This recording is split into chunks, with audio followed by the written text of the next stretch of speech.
Hello दोस्तों, नमस्कार। नाम Ashok Kushwaha, media professional, YouTuber और बिजनेस कोच। आपको और आपके परिवार को दीपावली की बहुत बहुत बधाई। आप सभी लोग सपरिवार खुश रहें, स्वस्थ रहें और धन धान्य से परिपूर्ण रहें, यही हमारी कामना है। दीपावली एक ऐसा पर्व है जिसे हम लगातार 5 दिनों तक मनाते हैं। तो क्यों न इस बार इस दीपावली से हम 5 कुछ ऐसे काम करें जिससे हम अपनी ज़िंदगी में खुश रहें, तरक्की करें और समाज में, देश में अपना नाम रोशन करें।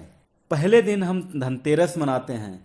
धन तभी आता है जब आप शारीरिक रूप से और मानसिक रूप से स्वस्थ होते हैं। एक कहावत भी है कि हेल्थ इज वेल्थ। इसलिए आज प्रण करें कि हम रोज एक्सरसाइज करेंगे, क्योंकि बगैर एक्सरसाइज के आप हेल्दी रह ही नहीं सकते हैं। और अपने आप से वादा करें, चाहे कुछ भी हो जाए, एक्सरसाइज को कभी नहीं छोड़ेंगे। इसे अपनी ज़िंदगी का महत्वपूर्ण हिस्सा बना लें, क्योंकि अगर आपने पैसा कमा भी लिया और हेल्थ नहीं बचा सके तो पैसा आपका फिर हेल्थ बचाने में चला जाता है और हम जहाँ थे वहीं रह जाते हैं। तो हेल्थ बहुत इम्पॉर्टेंट है। और कहते भी हैं कि पहला सुख निरोगी काया, क्योंकि जब आप तभी खुश हो सकते हैं जब आप निरोगी होंगे, और निरोगी आप तभी हो सकते हैं जब आप एक्सरसाइज करेंगे। तो आज से एक प्रण करिए कि रोज एक्सरसाइज करेंगे। भले ही 5 मिनट करिए, 10 मिनट करिए, आधा घंटा करिए, लेकिन धीरे धीरे ये टाइम बढ़ जाएगा। और जब आपकी आदत हो जाती है तो उसी हिसाब से आपकी ज़िंदगी चलने लगती है। दूसरा, जब हम धनतेरस के बाद मनाते हैं छोटी दिवाली। लोग जिंदगी भर उन चीज़ों के लिए दुखी रहते हैं जो उनके पास नहीं होती हैं, और जो हैं उन चीज़ों की कद्र नहीं करते हैं। इसलिए सबसे पहले उन चीज़ों के लिए कृतज्ञ रहें जो आपके पास हैं, नहीं तो वह चीज़ें भी एक दिन आपके पास से चली जाएंगी।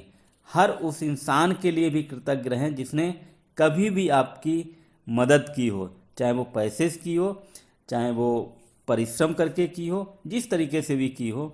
इसको आप इस तरह से भी समझ सकते हैं कि मान लो आपका एक बेटा है जिसे आप बहुत ज़्यादा, जान से ज़्यादा प्यार करते हैं, चाहते हैं, और उसकी हर ज़रूरत का ध्यान भी रखते हैं, लेकिन वह हमेशा यही कहता है कि पापा हमें कुछ दिलाते ही नहीं, हमारा ध्यान ही नहीं रखते हैं।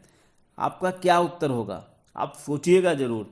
तीसरे दिन हम बड़ी दिवाली मनाते हैं, जहां हम लक्ष्मी जी का आह्वान करते हैं और पूरे घर को रोशन करते हैं।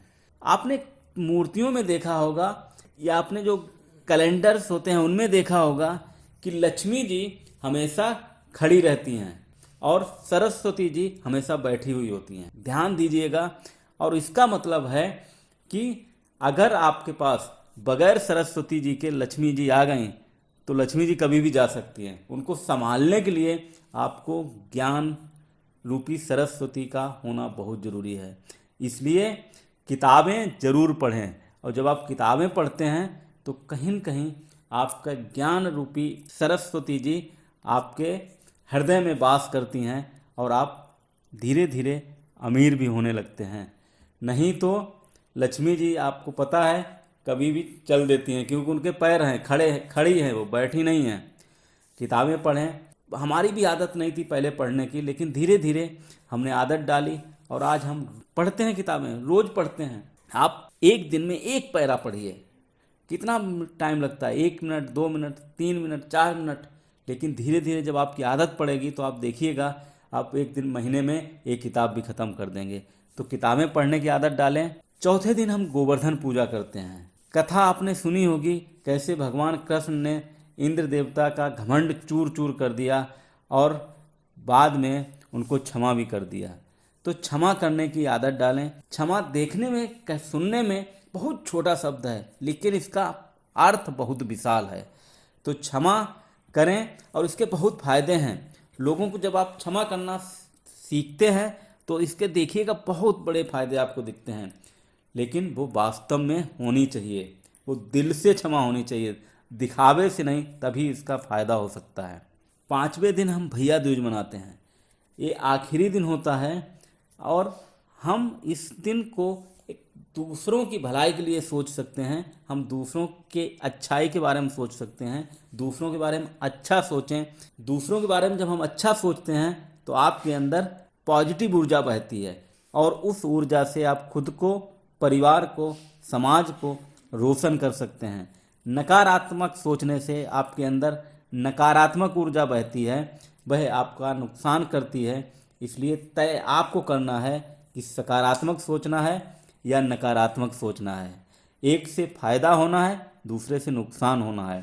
Thank you so much. इस चैनल को लाइक करें, सब्सक्राइब करें और शेयर करना न भूलें।